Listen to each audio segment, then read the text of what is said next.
입니다. 기가 막히고 코가 막히는 사연을 가지게 되어 여러분께 공유하려고 지금 컴퓨터 앞에 앉았네요. 저는 이 사건으로 인해 오랫동안 고통받고 있고 그 고통으로 인해 아직도 심리치료와 정신과 약을 먹고 있습니다. 잊으려고 해도 쉽게 아픔이 지워지지 않네요. 세월이 지나면서 잊힐까 지금은 살던 곳을 떠나 지방으로 이사를 내려와 있습니다.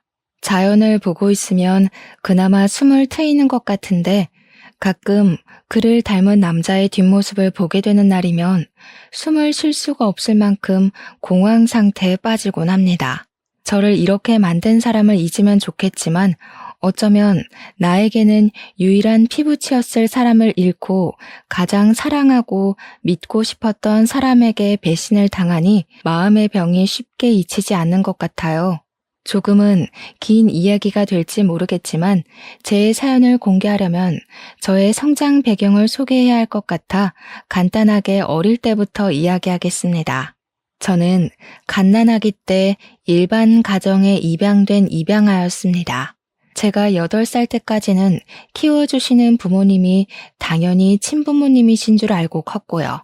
물론 그만큼 사랑 또한 듬뿍 받으며 컸습니다.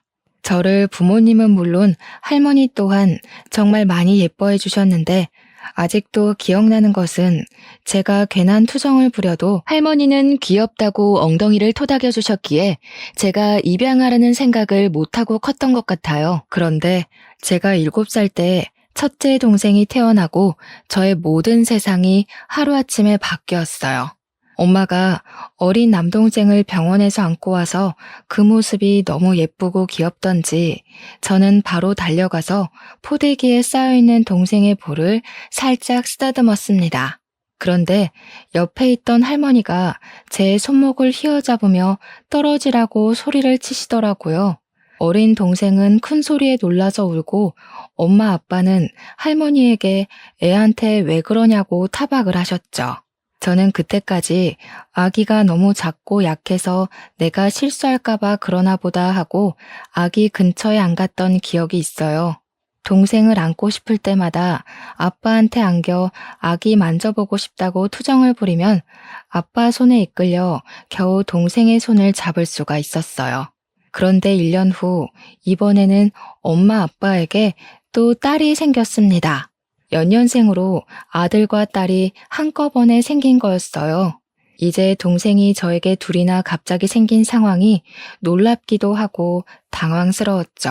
또 만질 수 없는 애가 또 생겼으니까요. 엄마 아빠도 애 셋을 봐야 하니 부담스러우셨을까요?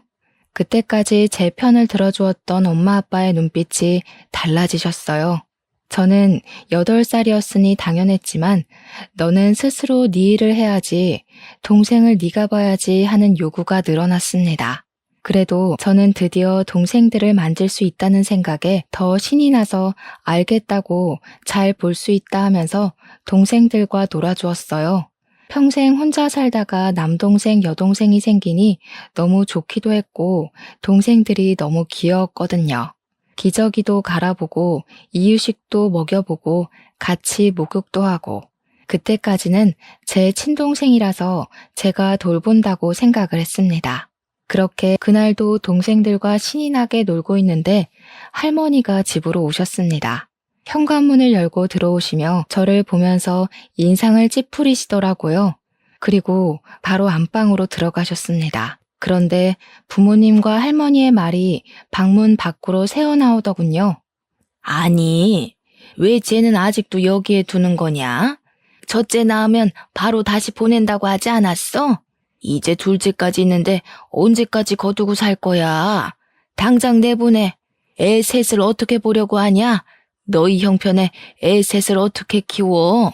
어머니, 그래도 이제껏 친자식처럼 키웠는데 어떻게 친자식 생겼다고 바로 파양을 합니까? 그래도 애들 잘 돌보고 말도 잘 들어요, 이제. 그 말은 그만하세요. 아니, 너는 그렇게 물러 터져서 안 된다는 거야, 응? 처음부터 내가 쟤의 입양을 허락한 건 남의 자식 키우면 하늘이 간복해서 부부에게 애를 준다는 그거 하나 때문에 허락한 거다. 그런데 이제 친자식 둘이나 생겼는데 언제까지 저 애를 돌볼 거야? 제 역할이 끝났으면 다시 제자리로 돌아가는 게 당연하지. 당장 돌려보내. 어머니, 제가 연년생을 한꺼번에 낳다 보니 애 둘을 한꺼번에 돌보기가 너무 힘들어요. 유라는 애들 돌보라고 시키면 되니까 그냥 두세요. 그럼 제 키우는 밥값은 하는 거 아니겠어요? 지금도 학교 다녀오면 애들 씻기고 밥 먹이고 하는 건 유라가 다 해요. 그냥 어린 보모 하나 둔다고 생각하세요. 저는 그 말을 듣고 제가 입양하라는 사실과 이 집에 아직도 남아있는 건 동생들을 돌보는 보모가 필요했기 때문이라는 것을 알게 되었습니다. 그리고 제 역할을 제대로 하지 못하면 이 집에서 쫓겨나야 한다는 사실도 알게 되었죠. 어떻게든 다시 이 집의 가족이 되려면 저는 착실히 제 역할에 충실을 해야 했습니다. 물론 엄마 아빠는 저를 보내기 싫어서 할머니를 달래려고 그런 말을 하실 수도 있었지만 어린 저는 그런 생각을 하지 못했죠. 저는 이곳에서 살기 위해 학교를 다녀오면 바로 애들을 돌봐야 했어요. 어차피 부모님이 맞벌이하니 동생을 돌보는 것은 당연했지만 제가 입양하라는 것을 몰랐을 때와 아이들의 돌보는 느낌은 천지 차이가 되어버렸죠. 그전까지는 가족으로서 의무였다면 이제는 저에게 생존의 문제가 되어 있었으니까요. 동생이 열이라도 나는 날이면 저는 손발이 덜덜 떨려왔어요. 제가 잘못해서 동생이 아픈 건 아닌지, 아이를 잘 못 본다고 저를 쫓아내지는 않는지 온갖 걱정이 저를 휘감았죠. 그렇게 세월이 가고 제가 중학교 3학년 때 아빠가 갑작스러운 사고가 나시고 말았어요. 아빠가 일하시다 높은 곳에서 떨어지셨는데 엔지니어로 일을 하셨던 아빠는 회사를 더 이상 다닐 수가 없으셨어요. 어깨뼈가 심하게 다치시며 손을 높이 드실 수가 없게 되었거든요. 엄마 혼자 저희 식구들 모두 먹여 살려야 할 상황이 되자 가장 먼저 눈에 가시덩어리인 제가 눈에 밟히셨나 봐요. 할머니가 온 식구를 불러 모으셨어요. 사실 저는 할머니가 무슨 말을 꺼내실지 대충 감이 왔어요. 저를 보실 때마다 언제부터인지 할머니는 저를 감정 쓰레기통으로 사용하고 계셨거든요. 너희 이제 어떻게 할 거니? 이제 아범 너는 직장도 그만두었는데 어멈 너 혼자 벌어서 애들 먹여 키우고 또 병원비에 학원비에 다 어떻게 감당할래? 군입 하나라도 줄여야겠지 않니? 쟤 그만 보내라. 저만큼 키웠으면 하늘도 감복해서 놀랐겠다. 이제 보내도 원망 하나 하지 않을 거야. 할머니 말에 엄마 아빠는 아무 말이 없으셨어요. 이미 그 순간 저의 운명은 결정되어 있었던 거죠. 순순히 모든 것을 받아들여야 했습니다. 이제껏 이곳에 있었던 것도 다행이라 생각해야 했죠. 그렇게 아무 말도 안 하고 제 짐을 챙겨 들었습니다. 짐이라고 해봤자 책가방, 자잘한 학용품, 옷 몇 가지와 교복뿐이었습니다. 그 모습을 본 동생들은 두 눈이 휘둥그레지더라고요. 이제껏 친누나 친언니인 줄 알았던 제가 피를 나눈 사이가 아닌 사이라는 것을 알았으니까요. 집을 나가려는데 양쪽에 한 놈씩 붙어서 저를 붙들었습니다. 안 돼, 누나. 가지 마. 누나, 나 두고 가지 마. 누나 없으면 밥은 누가 줘? 응? 이제 누가 공부 알려줘. 나도 데려가. 같이 갈래. 언니, 가지 마. 할머니 미워. 왜 언니 쫓아내는 거야? 할머니가 나가. 언니 말고 할머니가 우리 집에서 나가. 언니랑 있을 거야. 언제나 집에서 동생들을 챙기는 것은 온전히 저의 몫이었기에 어쩌면 동생들에게는 저는 엄마 같은 존재였을지도 모른다고 생각이 들더군요. 꼭 물가에 내놓은 아이들을 보는 것 같았어요. 그래도 어쩌겠어요. 저는 선택권이 없는데 동생들이 붙잡아도 남아있을 수 있는 권한이 없었습니다. 엄마 아빠가 동생들 하나씩 붙잡아 떼어놓아도 동생들은 꽉 붙어 제 다리에서 안 떨어졌습니다. 저는 꾹꾹 참았던 눈물을 흘리고 말았어요. 그래도 저를 가족으로 받아주는 건 동생들 뿐이었으니까요. 그리고 이곳에 남아있고 싶었습니다. 저는 할머니 앞으로가 무릎을 꿇었어요. 제발 3년만 이곳에 있게 해주시면 안 될까요? 그냥 잠만 재워주세요. 다른 거 안 바랄게요. 학비 안 주셔도 돼요. 제가 알아서 할게요. 그러니까 그냥 잠만 재워주세요. 동생들은 이제 할머니한테 붙어서 언니 누나 쫓아내지 말라고 울고불고 떼를 썼습니다. 할머니는 한참을 울어대는 동생들을 보며 알겠다 하며 손을 내저으시더라고요. 저는 그 모습을 보고 겨우 숨을 내뱉으며 안심을 했습니다. 모르는 곳에서 새로운 시작을 하는 것보다 그래도 이곳에 있는 것이 더 나았으니까요. 그리고 저는 누나가 이곳에 있으려면 동생들에게 이제 스스로 챙겨야 한다고 알려주어야 했습니다. 돌보는 게 아니라 교육을 하면서 아르바이트 자리를 알아봐야 했습니다. 학비를 벌기 위해서는 다른 선택이 없었습니다. 돈을 모아 알 수 없는 미래를 대비해야 했습니다. 일단 먹여주고 재워주는 것에 감사하면서 일하고 돌아와 저녁에는 동생들을 챙겼습니다. 아직은 동생들이 스스로 챙기는 것은 무리였던지 엄마는 처음에 제가 아르바이트에 늦으면 짜증을 자주 내셨어요. 그래도 늦게라도 동생들 숙제와 공부를 꼼꼼히 봐주시니 학원비 굳었다고 좋아 보이긴 하시더군요. 그렇게 3년을 보내고 저는 바로 대학 기숙사로 들어갔습니다. 그래도 저를 위해 아빠와 엄마가 등록금을 쥐어주셨습니다.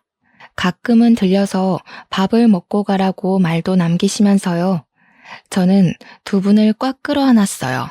그래도 전 아직 그분의 딸이었던 겁니다. 그동안 버림받은 것 같아 서러웠던 마음이 눈 녹듯이 녹아내렸어요. 나중에 더 삶을 살아보고 알 수 있었지만 부모님도 저를 지키기 위해 많은 노력을 하셨습니다. 남의 자식을 데려와 친자식처럼 키우는 게 쉽지 않잖아요. 그렇게 집을 떠나고도 저는 열심히 살아야 했어요. 사회에 나오니 진짜 제가 혼자라는 것을 알게 되었습니다. 꼭 제가 초저녁에 혼자 떠있는 샛별 같았어요. 허허벌판에 외롭게 서 있는 기분 같았습니다. 이를 꽉 물고 버티고 또 버티며 대학을 졸업하고 회사를 들어갔습니다. 패션 회사에 다니면서 돈을 버니 그나마 생활이 안정되고 이제 저도 행복이 찾아올 것 같았죠. 뛰어난 실력은 아니었지만 그래도 작은 성과를 내며 꽤 인정을 받았습니다. 그렇게 그런저런 생활을 하던 중 그 일을 맞이했습니다. 하루는 회사에서 급하게 저보고 출장을 다녀오라는 겁니다. 뉴욕으로 말입니다.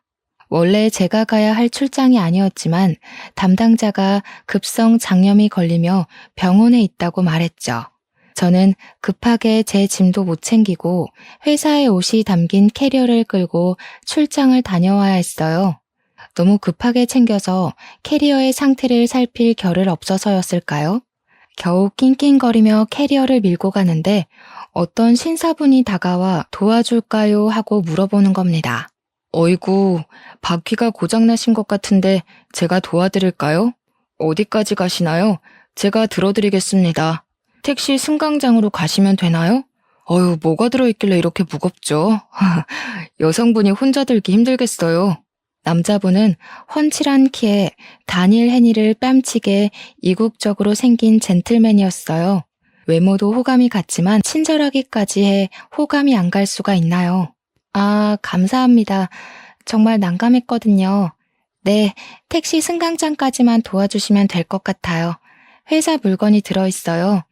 캐리어도 회사 비품이다 보니까 관리가 안 되어서 고장이 난 줄 몰랐네요. 감사해서 어떻게 하죠? 남자는 저를 향해 싱긋 웃어 보였습니다. 그 미소가 얼마나 매력적이던지 순간 심장이 콩닥였죠. 그랬군요.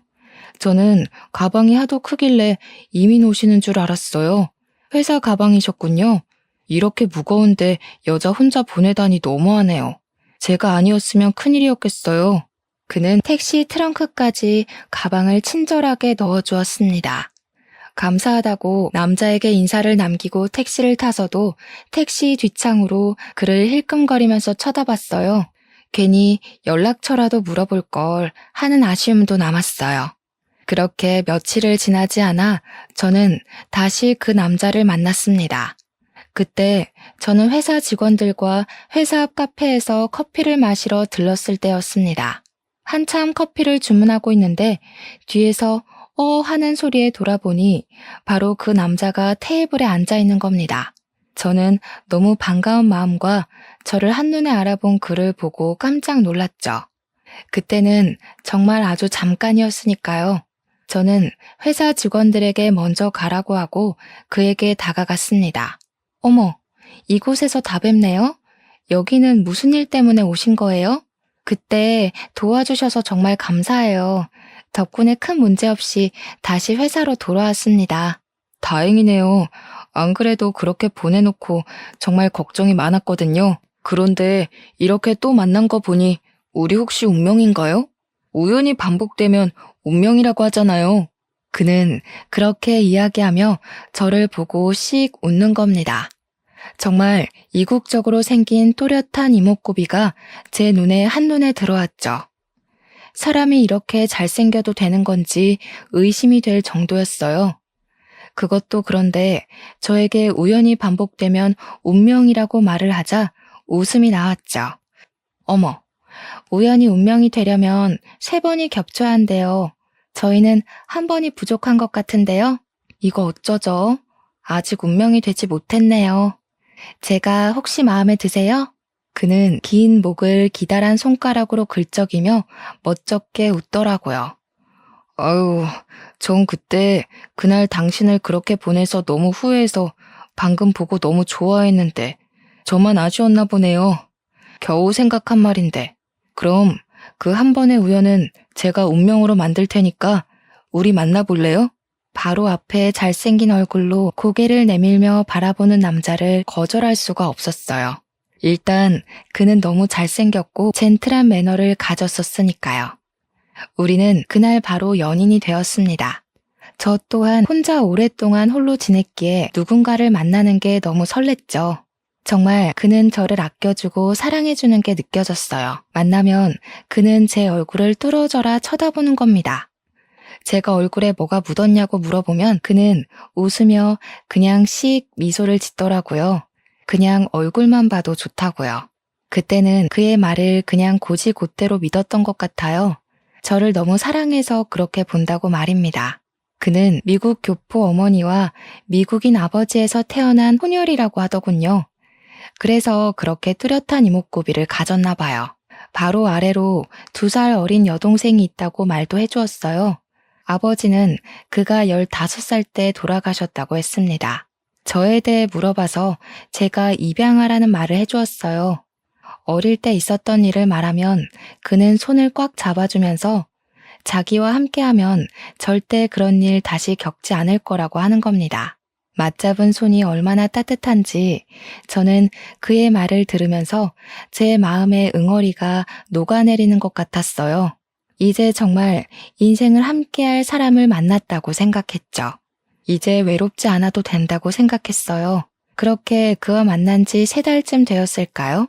그가 저와 결혼하자고 말을 했습니다. 유라야, 우리 결혼할까? 이렇게 너의 얼굴 보고 있는 것도 너무 좋은데 너와 매일 함께 잠을 자고 아침에 일어나고 싶어. 나랑 결혼해 줄래? 전 그 사람 말에 아무 말도 못하고 입을 우물거렸죠. 그 사람을 사랑했지만 만난 지 3달도 안 되어 결혼을 하는 건 너무 이르다고 생각했죠. 그렇게 급한 문제가 아니라고 생각했습니다. 물론 그와 가족이 된다는 건 너무 설렜죠. 항상 진짜 가족을 가지고 싶었으니까요. 하지만 결혼하자는 그의 말에 괜히 고민이 되더군요. 우리 만난 지 3달밖에 안 됐는데 너무 이른 거 아닐까? 물론 나도 당신을 사랑하고 같이 있고 싶지만 그래도 결혼은 신중해야 하지 않을까? 시간을 두고 조금 더 생각해보자. 내가 너를 빨리 아내로 맞이하고 싶어서 그래. 자주 만나서 이렇게 얼굴 보는 건 좋은데 매일 만나는 것도 아니고 나는 매일 너랑 얼굴 마주하고 싶은데 우리 결혼하자. 응? 내가 잘해줄게. 지금보다 더 많이 사랑해줄게. 가족을 갖는 것에 확신이 서지 않아서였을까요? 저는 결국 그때는 그에게 결혼하겠다고 확답을 하지 못했습니다. 아무리 생각해도 만난 지 3달 만에 결혼하는 것은 이른 것 같았어요. 주위의 동료에게 물어보니 결혼정보 회사를 통해 만나 결혼하는 경우에는 딱 3번 보고 결혼하는 경우도 있다고 하더군요. 아는 사람은 1달 만에 결혼해서 10년 넘게 잘 살고 있다. 사람마다 케바케다. 이렇게 말을 하는 겁니다. 그때 당시 정말 고민을 많이 했습니다. 그에게 바로 결혼하겠다고 못하는 게 너무 오랫동안 혼자 지내서 그런 것은 아닌지, 그를 믿어야 하지만 사람을 믿는 믿음이 부족해서 그런 것은 아닌지 걱정이 되었죠. 하지만 저를 간절히 바라는 그를 배신하고 싶지 않았어요. 그 또한 쉽게 꺼낸 말이 아닐 테니까요. 저는 그와 만나서 결혼하자 하고 말했습니다. 그는 활짝 웃으며 저를 꽉 끌어안았습니다. 정말? 우리 진짜 결혼하는 거지? 사랑해 유라야, 내가 정말 잘할게. 진짜 좋은 남편이 될 수 있어. 나 정말 노력할 거야. 우리 그럼 결혼식은 언제 올릴까? 아니다.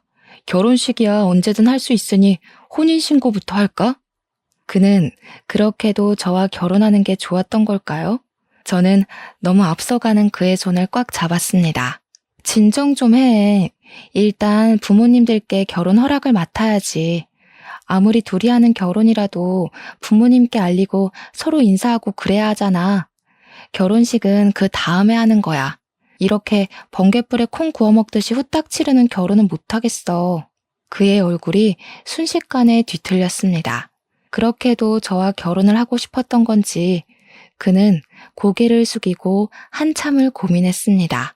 그러다가 나직이 긴 숨을 내뱉었습니다. 알겠어, 그럼. 부모님 만나면 정말 바로 결혼하는 거야? 다른 말 하기 없어. 그때 결혼을 미룬다고 하면 안 돼? 약속해. 저는 고개를 끄덕였습니다. 그는 제 손을 꽉 잡더라고요. 알겠다고 미국에서 가족을 한국으로 부르겠다고요. 그렇게 저는 그 사람의 가족을 만나게 되었습니다. 그의 가족들이 온다고 해서 그와 함께 공항까지 마중을 나가게 되었죠. 공항에서 그의 어머니와 여동생을 보고 저는 깍듯이 인사를 했습니다.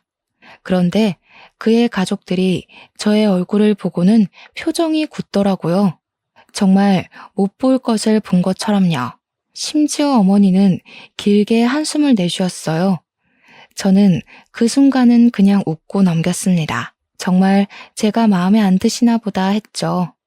그의 차로 호텔로 가는 내내 둘의 표정은 굳어 있으면서 말이 없었습니다. 한참을 아무 말 없는 정적이 넘쳐 흘렀습니다. 어머니가 먼저 말을 거시더군요. 혹시 집은 어디 있나요? 부모님은 계시나요? 형제는 있어요? 그동안 어떻게 지냈어요? 태어난 연도하고 생일은 어떻게 되나요? 아이고, 참 물어볼 질문이 많네. 저는 그래도 어색한 분위기 속에서 어머님이 어렵게 물어보는 것 같아서 성실히 답을 해드렸습니다. 집은 지방이고요. 부모님은 2분 다 계세요. 형제는 제 밑으로 남동생, 여동생 이렇게 둘이 있고 또 그때 그가 어머니께 화를 내며 제 말을 끊었습니다. 어머니, 왜 그런 질문을 하세요? 제가 다 전화로 알려드렸잖아요. 이제 그런 거 그만 물어보세요. 이 사람 불편하게 왜 그런 질문을 하는 거예요? 유라야, 내가 다 말씀드렸어. 이제 그만 말해도 돼. 다시 차 안에 어색한 침묵이 흘렀습니다. 저는 당시에 가족 사이가 나쁜가 보다 하고 넘겼습니다. 그리고 그가 정말 제가 불편할까봐 그런 거라고 생각을 했죠. 호텔로 내려다주고 돌아가는 길에도 그는 제 손을 꽉 잡고서 기분 나쁘진 않았는지 또 물어보더라고요. 이렇게 저를 챙겨주는 게 고맙기만 했죠. 그렇게 가족이 모인 상견례가 시작되었습니다. 저는 엄마 아빠를 몇 년 만에 뵙는 거였어요. 그동안 삶이 바쁘기도 했고 왠지 가족에서 떨어져 나간 것 같았거든요. 그런데 2분은 흔쾌히 저의 상견례에 와주시고 사위가 잘생겼다 하고 잘 살라고 축복을 내려주셨습니다. 남편이 정말 훤칠하게 잘생겼더라. 이놈 아빠 보고 자라서 얼굴만 보고 남편감 고른 거 아니지? 잘 살아. 그리고 불러줘서 고맙다. 저는 아빠를 꽉 껴안아드렸어요. 와주셔서 너무 감사해요. 자주 못 가서 너무 죄송해요. 정말 잘 살 거예요. 걱정하지 않으셔도 돼요. 그동안 키워주셔서 정말 감사해요. 엄마 아빠는 제 손을 꽉 잡아주시며 토닥이셨습니다. 미안하다 유라야. 그때는 정말 우리가 사는 게 팍팍해서 너의 마음까지 챙길 여유가 없었어.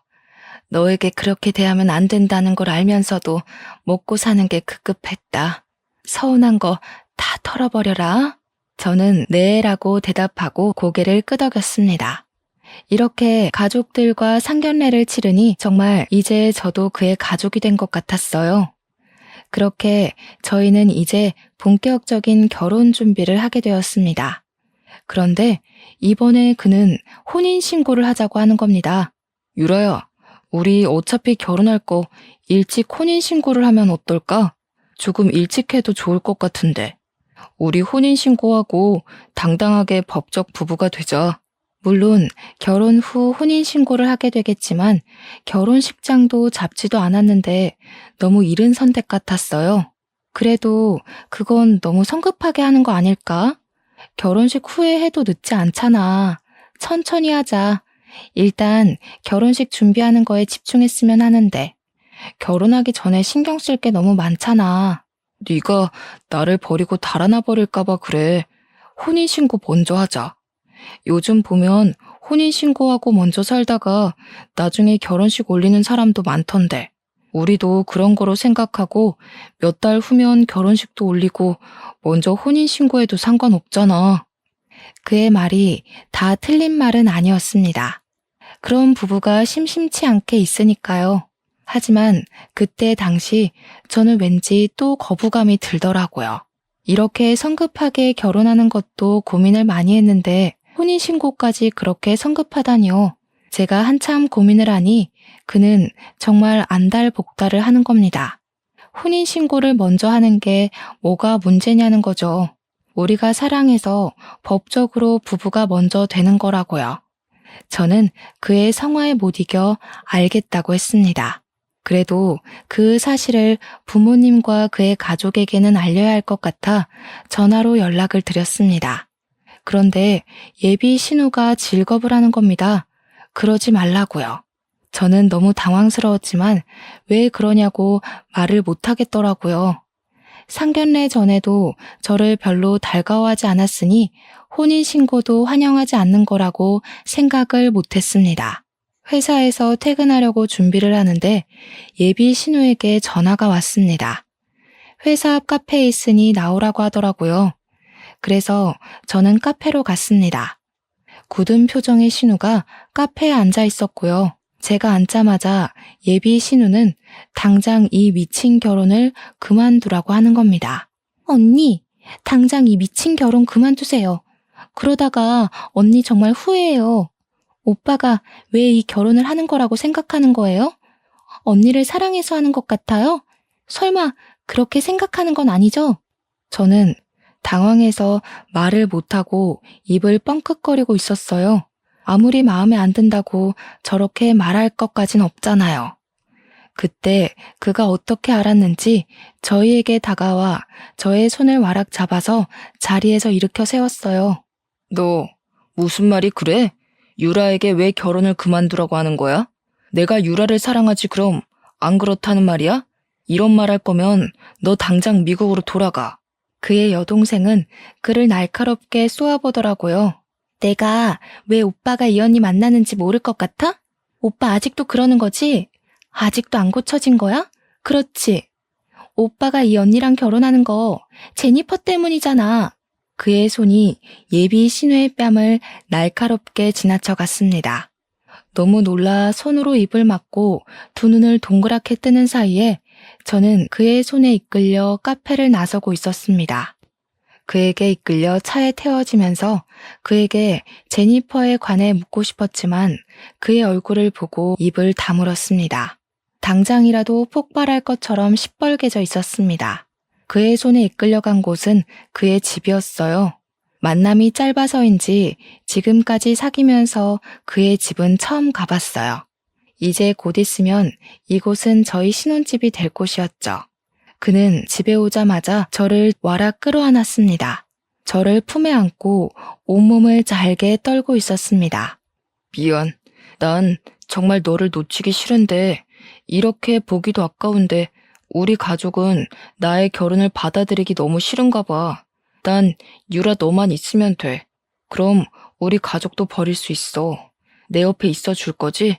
저는 그의 등을 토닥였습니다. 저를 간절히 바라는 그의 마음을 잘 알 것 같았어요. 저도 그와 같은 마음이었으니까요. 세상 천지에 저에겐 그밖에 제 편이 없었으니까요. 알아. 나도 당신 마음 다 알아. 나도 당신만 있으면 될 것 같아. 그러니까 가족을 버린다고 하지 마. 혼자는 너무 외로워. 내가 직접 겪어봤잖아. 내일 당장 혼인신고하러 가자. 우리가 법적으로라도 이어져야 우리 가족이 더 이상 우리를 갈라놓지 못하지. 오늘은 이곳에서 자고 내일 아침에 바로 가서 혼인신고하자. 알겠어. 내일 당장 하자. 당신이 원하면 나도 좋아. 그러니까 이제 동생한테 손찌검하지 마. 나 아까 너무 무서웠어. 그는 저를 꽉 끌어안고 알겠다고 하더군요. 내일이면 그와 정말 부부가 된다고 생각하니 마음이 뭉클해지더군요. 그동안의 걱정이 참 무색해졌습니다. 그렇게 그의 집에 하루를 보내게 되고 이제 우리의 신혼집이 될 집을 구경하게 되었어요. 그렇게 안방의 옷장 문을 열었는데 하얀 웨딩드레스가 들어있었죠. 저는 정말 깜짝 놀랐어요. 순간 소름이 돋아올랐던 것 같아요. 옷장에 있는 웨딩드레스라 참 기묘하게 다가오잖아요. 누가 옷장에 웨딩드레스가 있을 거라고 생각이나 했겠어요. 저는 드레스를 들고 가서 그의 앞에 내밀었어요. 이거 뭐야? 언제 이걸 준비한 거야? 혹시 내 거야? 이걸 왜 옷장에 넣어둔 거야? 혹시나 나를 위해 준비한 것인지 물어보고 싶었어요. 이곳에 있으니 당연히 제 것이라고 생각했으니까요. 그는 다가와서 저를 보며 싱긋 웃는 겁니다. 나의 신부를 위해 미리 준비했지. 너와 참 잘 어울릴 것 같아서. 입어볼래? 참 잘 어울릴 거야. 너를 생각하면서 고른 드레스니까. 저는 다시 드레스를 바라보았어요. 그런데 드레스가 유행이 지난 디자인이었습니다. 최신 유행하는 디자인은 아니었지만 그래도 저를 위해 준비했다고 하니 순간 설레더군요. 이렇게 드레스를 준비할 정도로 저와 결혼을 원했다고 생각을 했으니까요. 저는 드레스를 가지고 가서 입어보기로 했어요. 안방으로 들어가서 드레스를 입고 살짝 치마를 들었는데 치마 딴 끝 속치마에 갈색 얼룩이 보이는 겁니다. 치마를 들여 안쪽을 보니 핏자국이 더 선명하게 보였어요. 오래되어 갈색으로 변색된 핏자국에 저는 온몸에 소름이 쫙 끼쳐서 서둘러 방문을 걸어 잠가 버렸습니다. 그가 문을 잠그는 소리를 들었는지 문고리를 쥐고 흔들면서 말했습니다. 제니퍼, 무슨 일이야? 무슨 일 있어? 문 좀 열어봐. 제니퍼, 왜 문을 잠근 거야? 문 열어. 왜 문을 잠근 거냐고. 그의 목소리가 선명하게 제 귓속으로 파고 들어왔습니다. 제니퍼라니. 그의 입에서 나오는 이름은 분명 제니퍼라는 이름이었어요. 저는 온몸에 닭살이 올라오자 문 옆에 서랍장을 밀어 문 앞에 가져다 놓았죠. 그리고 침대 위에 벗어놓은 제 옷에서 핸드폰을 꺼내 예비 신우에게 전화를 걸었어요. 그는 아직도 문 앞에서 문을 두드리며 제니퍼를 찾고 있었죠. 여보세요? 저예요. 지금 그의 집인데 그가 저를 제니퍼라고 불러요. 도대체 제니퍼가 누구죠? 지금 그를 피해 안방에 혼자 있어요. 예비 신우가 길게 숨을 내쉬더군요. 그리고 저에게 충격적인 이야기를 들려주었어요. 제니퍼는 오빠가 사랑한 첫사랑의 이름입니다. 둘은 8년을 사귀고 결혼을 약속한 사이였어요. 그런데 갑자기 죽어버려서 오빠가 아주 힘들어했어요. 당신하고 많이 닮았어요. 아니, 저도 처음 당신을 봤을 때는 당신이 혹시 제니퍼가 아닌가 착각을 했습니다. 그녀의 말에도 저는 이해가 가지 않았죠. 아무리 닮았다고 해도 사람을 착각한다는 게 말이 안 되잖아요. 아무리 닮아도 사람을 착각하다니 말이 안 되잖아요. 그리고 그 사람 집에 웨딩드레스가 있던데 혹시 이것도 제니퍼의 드레스인가요? 혹시 당신은 자신이 쌍둥이라는 것을 모르고 있었나요?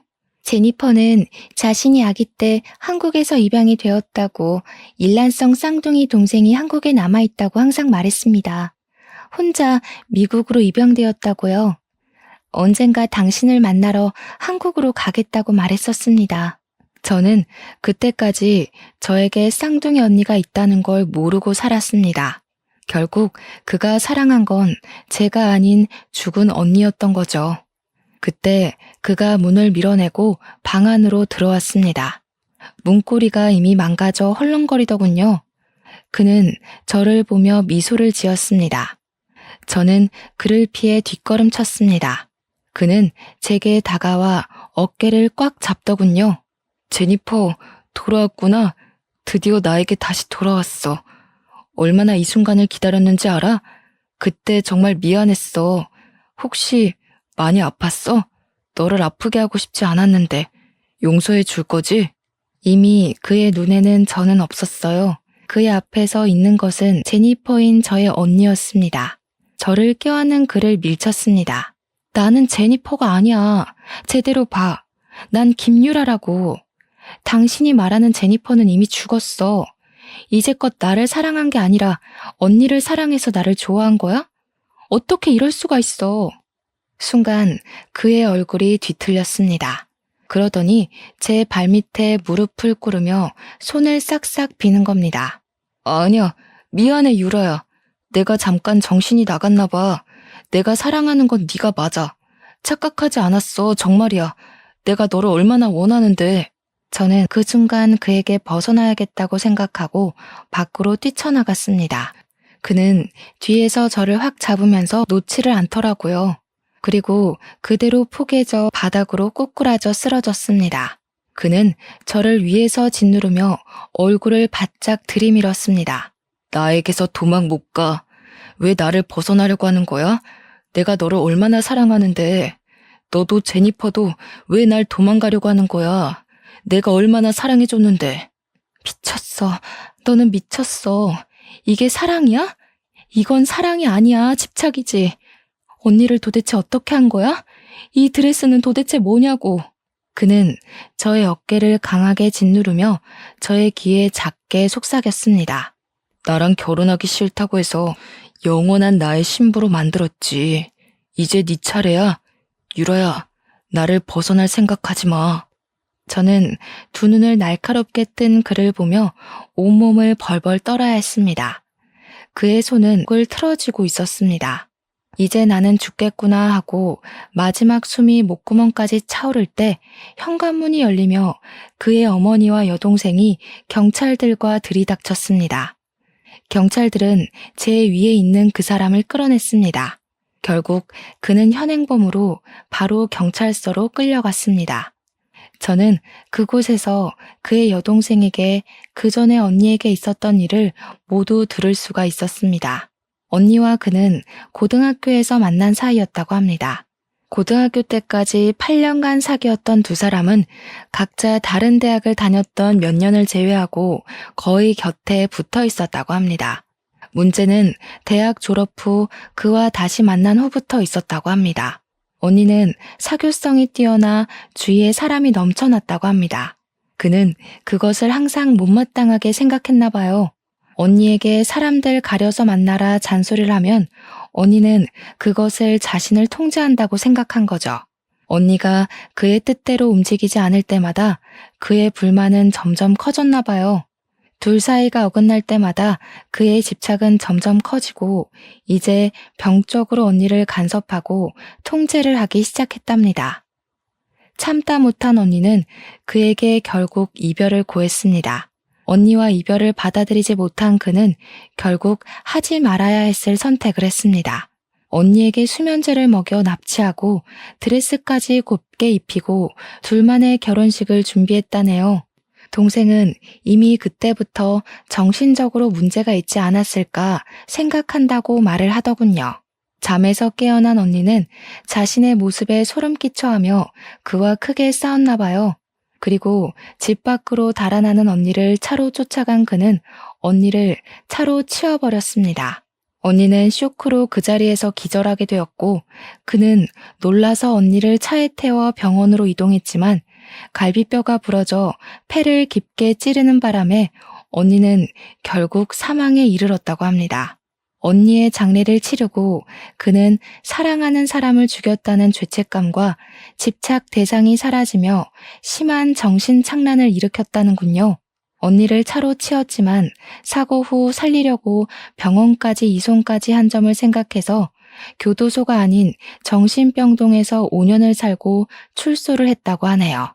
그리고 그는 치료 후 평범하게 일상으로 돌아와 한국으로 출장차 왔다가 우연히 저를 발견했다고 합니다. 언니랑 똑같이 생긴 저를 보고 제니퍼가 살아왔다고 전화를 했더랍니다. 가족들은 아니라고 그 사람은 제니퍼의 쌍둥이 동생이 아니냐 하고 걱정을 했는데 다행히 그때 그는 정신줄을 꽉 붙들었나 봐요. 그래서 걱정을 한시름 덜고 있었다고 합니다. 정신적인 문제가 치료가 다 되었다고 생각을 한 거죠. 나중에 경찰 조사에서 그는 처음부터 캐리어를 이용해 저에게 접근했다고 했답니다. 한 달 정도 먼저 저를 지켜보면서 접근할 기회를 엿봤다고 했다더군요. 그 후에도 그는 저를 감시하고 통제 안에 넣으려고 했다고 합니다.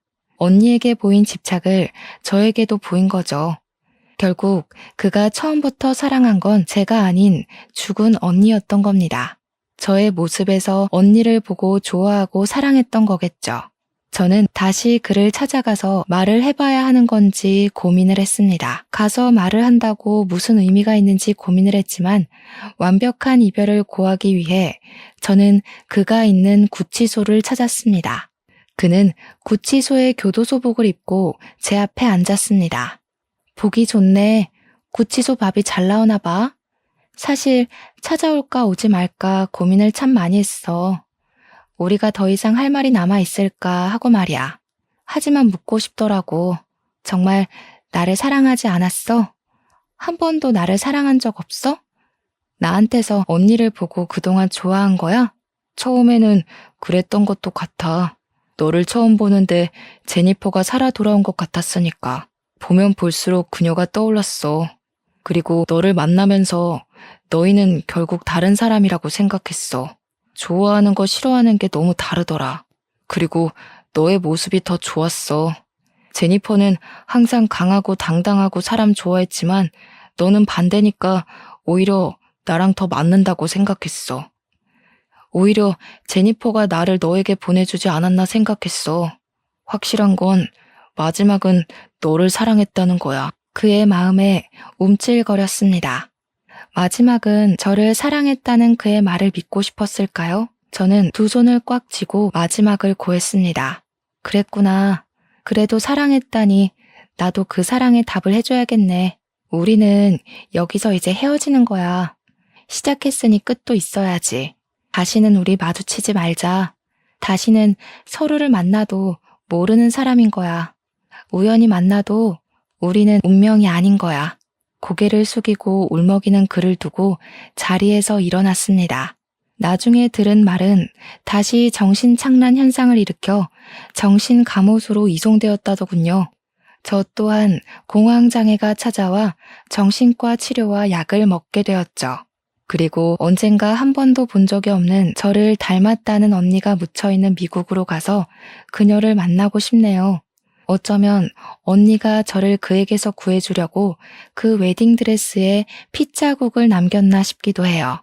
세상에는 기가 막히는 우연이 많다지만 어쩌면 사람에 의해 만들어지는 운명도 있나 봐요. 그것이 가져올 운명이 좋은 것인지 나쁜 것인지 결국은 끝까지 가봐야 알겠지만요. 간절함이 집착에 가까워져 올 때는 항상 주의를 기울여야 할 것 같아요. 과한 건 모자란 것만 못하다고 하잖아요. 여러분도 자신이 사랑하는 사람이 어떤 사랑을 바라는지 한 번쯤은 눈여겨보셨으면 좋겠네요. 긴 사연 읽어주셔서 감사합니다.